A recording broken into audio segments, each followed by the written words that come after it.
The younger man, the one who reignited my sense of aliveness, it all began as something harmless, just a playful exchange, but it quickly grew into something deeper. He was everything Adam wasn't: impulsive, exciting, and a little reckless. It was exhilarating. He made me feel noticed, wanted, in a way Adam no longer did. Hi, I'm Adam. I'm not the type to wear my feelings on my sleeve. Life is about maintaining control.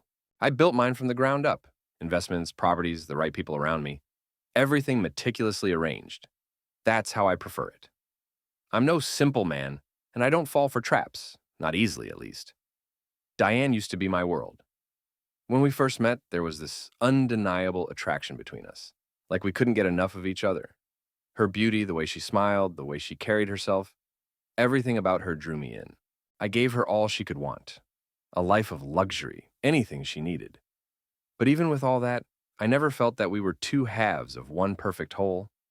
It wasn't until later, as things began to change, that I realized it was more about control than anything else. The problems didn't emerge all at once, but they were there from the start. Little things at first. She started staying late at work, working longer hours, offering vague excuses when I asked where she was. If I pushed her too much, she'd smile that smile, the one that never quite reached her eyes, and say she was out with friends. But I didn't recognize any of those friends' names. Something didn't sit right with me, but I didn't say anything. I don't do jealousy, but even I can sense when something's off. It was Carlos, of all people, who mentioned it one evening. He joked about how Diane seemed to be enjoying her independence a little too much. At first, I brushed it off. Carlos has a knack for making playful remarks, but those words stuck with me, crawled under my skin. It wasn't like him to say something like that. The more I thought about it, the more it felt true. Something had changed. Something wasn't right. But I'm not a man who jumps to conclusions. No, I wait, I observe. There's always a reason, a way to figure things out. So I let it go for a while. But the distance between us grew day by day. The late nights, the coldness, the way she looked at me as if I was invisible when I tried to connect. Sometimes it felt like I was talking to a ghost. Then came the charge, small, seemingly insignificant, a dinner at a high-end restaurant we'd never been to. The timing was what caught my attention. Diane had said she was meeting a friend for drinks that night, but the charge appeared 2 days later. The amount didn't bother me, but I began to wonder, was she telling me the truth? Could that dinner have been more than just a friendly outing? I didn't jump to any conclusions, but curiosity gnawed at me. I didn't confront her, not yet. But I'd be lying if I said I wasn't disturbed. Was this just a simple dinner with a friend, or was there more to it? So I let it sit with me. I observed. Let it simmer in the back of my mind until I could piece everything together. That's the thing with control. It's not about rushing. It's about making sure everything fits just right. And this didn't feel right. I needed answers. Hey, it's Diane. I used to be carefree, unapologetically so. My 20s were a whirlwind of parties, adventure, and men who never stayed. Relationships were a game, few weeks, maybe months, and I'd move on. Always in control, never needing anyone. The thrill came from the chase, from fleeting encounters. That was my fuel. I knew what I had: my looks, my charm, my confidence. I could make anyone desire me, and I wasn't afraid to use it. Men lined up, and I picked the ones who could offer me a good time. Simple. No strings attached. That's how I wanted it. But time doesn't stop, does it? As I neared 30, I began to notice a shift. Younger men weren't looking at me the way they once had. The ones I had spent years perfecting my allure on were now captivated by younger, fresher, more naive women. That's when the pressure started to mount. Society begins to ask questions. When a woman reaches a certain age, I could feel it. When are you going to settle down? When are you going to get serious? It felt like a ticking clock in the back of my mind. Not that I hadn't thought about it, but the idea of giving up my freedom didn't sit well with me. Then I met Adam. He wasn't my usual type: older, solid in a way I couldn't define, successful, wealthy, determined. At first, I didn't give him much thought, not until I saw what he could offer. Stability, something I lacked. I noticed it immediately. He was stable in ways I wasn't. And he was kind, charming in his own reserved way, the kind of man who could take care of everything. Except maybe me. But that was fine. I wasn't looking for love. I was seeking security, and Adam offered that. I remember the night we met. His words, the confidence he radiated, it pulled me in. He wasn't like the others with their shallow glances or quick comments. He was calm, thoughtful. That's when I saw my chance. I played the part perfectly. The elegant woman, always poised, always graceful. I leaned into everything expected of me. Loyal, supportive, the ideal wife to be. But I wasn't naive. I knew the game. I understood what it took to keep a man like him hooked. He didn't know about my past, the men I'd been with, the women who had come before me. I was the image of perfection, and that's exactly how I presented myself. We got married, the big wedding, the ideal start. But beneath it all, something began to feel off. The routine, the predictability.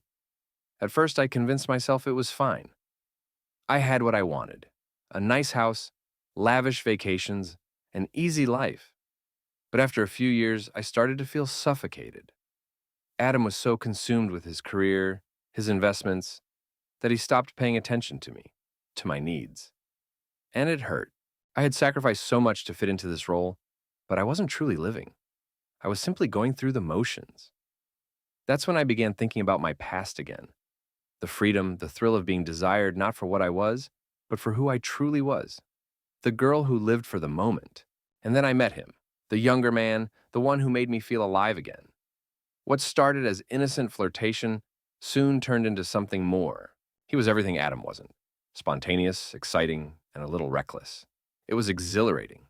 He made me feel seen, he made me feel wanted, in a way Adam never did anymore. I didn't plan for it, it just happened. One night, he kissed me. The moment he kissed me, something inside me shifted. I felt alive again. I couldn't simply abandon everything and run away with him. There was still my life to maintain, a perfect image to uphold. So, I played along, kept the affair hidden. It became my escape, my little act of rebellion. But I wasn't worried about getting caught. I convinced myself it was harmless. Adam didn't need to know. Why should he? He was too preoccupied with his own world to notice. I had mastered the art of deception. Besides, if he ever found out, I knew he wouldn't expose us to the public. Adam cared too much about his reputation. The last thing he'd want is the embarrassment of a scandal, and I knew him too well. He'd keep it quiet.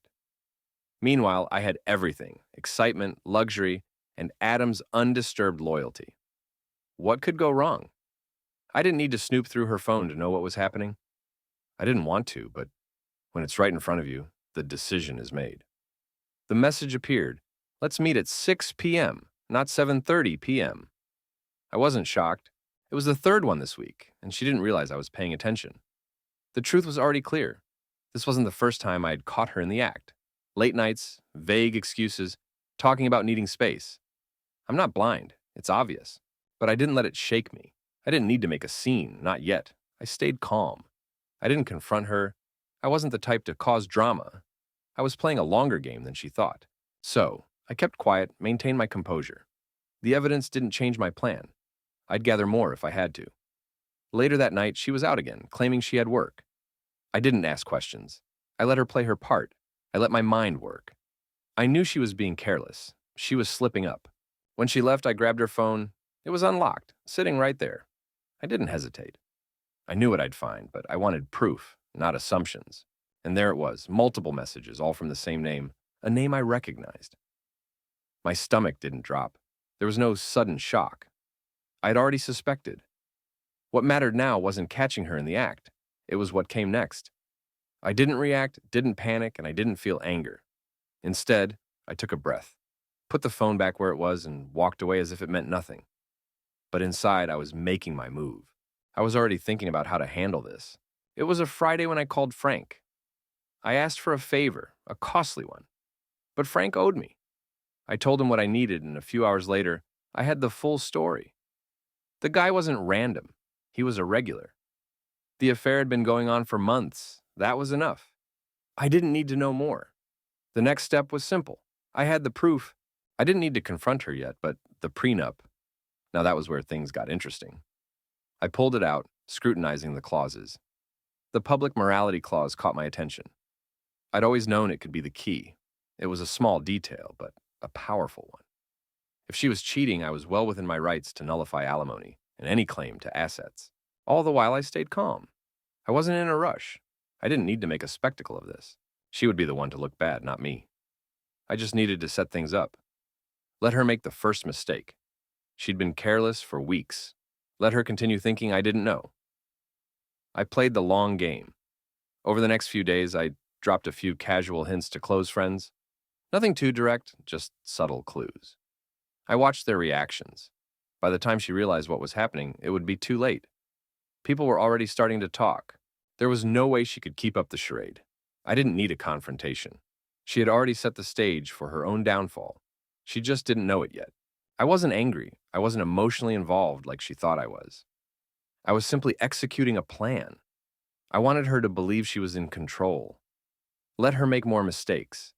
I didn't need to rush. I'd wait for the right moment, and when it came, everything would be in place. The only thing left to do was watch her self-destruct. I watched as Adam stood there, his gaze unflinching like a solid wall. The silence in the room was heavy, suffocating with all that I hadn't said, and now couldn't. "I'll make sure the divorce is swift," he said, his tone eerily calm, like he was discussing something trivial. "You'll get your personal belongings, but don't expect any support. The prenup's clear on that. Your actions have consequences." My eyes widened, and panic took hold of me for the first time. "What do you mean by that?" My voice cracked, but I quickly regained my usual confidence. "You can't just leave me with nothing," I added, but Adam shook his head, his expression unreadable. "You've made your choices, Diane. The prenup has a moral clause. You know what that means." My breath hitched. I opened my mouth to speak, but no words came. Reality hit me hard. Adam was serious. He wasn't going to let me use my charm or manipulation to escape this. I had always thought I could talk my way out of anything, but I didn't know what to do now. I hesitated, then stopped. There was no denying it anymore. "So this is it? You're really just going to leave me with nothing?" Adam didn't flinch. "I'm not leaving you with nothing. You'll have what you're entitled to, your personal belongings, your life. But anything beyond that is off the table. Your affair isn't something I'm just going to overlook." Anger surged in my face, but it quickly mixed with something worse, fear. I'd always thought I'd walk away from this situation with some prize, the lover, the luxury, the lifestyle. But now it was all slipping away and I couldn't stop it. "You can't do this," I whispered, almost to myself. My voice trembled for a moment, betraying me. Adam's eyes softened, but his voice didn't change. "I don't want to do this, Diane. I didn't want it to end like this. But you've pushed me into a corner. And the truth is, you crossed a line. This is the consequence." My mind raced, desperate for something, anything that could change this. "You can't just throw me out. I'll fight this. I'll take you to court." But as the words left my mouth, I realized how pathetic they sounded. I couldn't win. Not with the prenup, not with the affair exposed. He shook his head again. "This isn't something you can fight. The prenup is ironclad. You might have thought I wouldn't have the guts to enforce it, but here we are." He paused. "And I won't be part of the charade anymore. The affair is over." I stared at him, disbelief creeping in, only to be replaced by bitterness. "You're just going to throw me away like this? After everything we've been through?" He didn't respond. His silence spoke louder than anything else could. I left the house, my heart pounding in my chest. The divorce had already begun, and Adam had made it clear he wasn't backing down. My social circle, once so supportive, was buzzing with rumors of my affair. My reputation, the one I'd worked so hard to build on charm and manipulation, was falling apart. Friends turned their backs on me, some questioning my integrity, others just disappointed. Those I had once considered close allies now saw me as a cautionary tale.